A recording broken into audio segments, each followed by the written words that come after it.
শিশুরা সেইখানেই যায় যেখানে তারা আনন্দ খুঁজে পায়। শিশুরা সেইখানেই থাকতে চায় যেখানে তারা ভালোবাসা পায়। তেমনই একটা জায়গার নাম হলো নানি, যেখানে মারা তাদের সন্তানদের নিশ্চিন্তায় রাখতে পারে। হাই এভরিওয়ান, আসসালামু আলাইকুম। কেমন আছেন সবাই? আজ নতুন আরেকটি ব্লগ নিয়ে চলে এসেছি। আমরা ঘুরতে যাচ্ছি। তাবিয়ার নানুকে নিয়ে পার্কে ঘুরতে এসেছে। তার ভাইয়া, বাবা, মা সবাইকে একসাথে নিয়ে, সে তার নানুকে না নিয়ে একলা একলা সে আসবেই নাই, তাকেও সাথে করে নিয়ে এসেছে।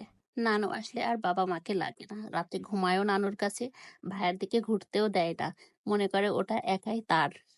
আর যখন শোনে যে তার ভাইয়া ছোটবেলায় তার নানুর কাছে থাকতো, যেহেতু আমি পড়াশোনা করতাম, সেই জন্য ছোটবেলায় আমার ছেলে আতিফ ওর নানুর কাছে থাকতো।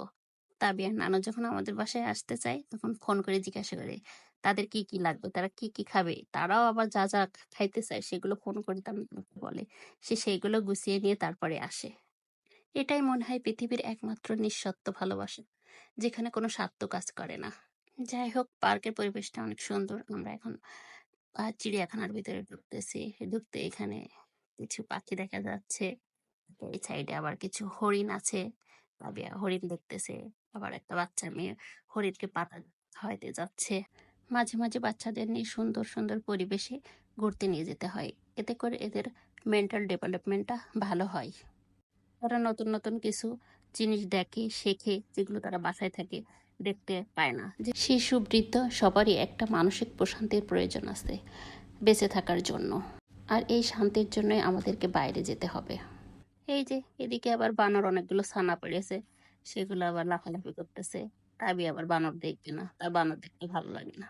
সে নিজেও অনেক শান্তশিষ্ট, নড়াচড়া কম করে, চুপচাপ থাকে, শুয়ে শুয়ে খাবার খায়। এই জন্য বেশি লাফালাফি জিনিস সে পছন্দ করে না। এই যে তার ভাইয়ের কোলে উঠে সে এবার যাচ্ছে, তার ভাইয়া বলতেছে এবার একটু চশমাটা খোলো রে আপু, চশমাটা খোল। সে খুলবে না, তার ভাইয়া জোর করে তার চশমাটা খুলে দিচ্ছে। এই তো তার ভাইয়ের কোলে উঠে এবার চললো বুড়ি। এই তো সামনে অনেকগুলো রাইডস আছে, তারা দেখতেছে। পরিবেশটা অনেকই সুন্দর, চারিদিকে সবুজ বৃক্ষ। এই তো ভাইয়া তাকে কোলে নিয়ে সামনের দিকে এগিয়ে যাচ্ছে। সামনে আরেকটা রাইডস আছে, সে তাতে উঠাবে তাকে। এইবার তার ভাইয়া তাকে নামায় দেবে, তার নানু তার হাত ধরে ওইদিকে সামনের দিকে নিয়ে যেয়ে তো ওই রাইডটায় চড়াবে। এই তো তার নানু তার হাত ধরে নিয়ে যাচ্ছে। হয়তো আস্তে আস্তে একদিন তাবিয়াও বড় হয়ে যাবে, এইগুলো একদিন তার কাছে স্মৃতি হয়ে থাকবে আজীবন। এরাই একদিন বলবে যে আমরা ছোটবেলায় এই করছি ওই করছি। দুই ভাই বোনের সাথে যে একটা রাইডে কাপ পিরিচের ভিতরে উঠছে, ঘুরতেছে, তাবিয়া পড়ে যাচ্ছে, ভাইয়া তাকে ধরে ফেলছে। এটাই হলো ভাই বোনের ভালোবাসা, ঠিকই কোলে জড়াই নিয়েছে। কাপ পিরিচে চড়া শেষ হলে তারা উঠবে পঙ্খিরাজ ঘোড়ায়। এই যে আতিপার তাবিয়া পঙ্খিরাজ ঘোড়ায় উঠে গেছে, তারা এখন চড়তেছে। তারপরে কিছু খাবার দাবার খাবে, খেয়ে আমরা বাসায় চলে যাব। আইসক্রিম খাওয়া কারে বলে?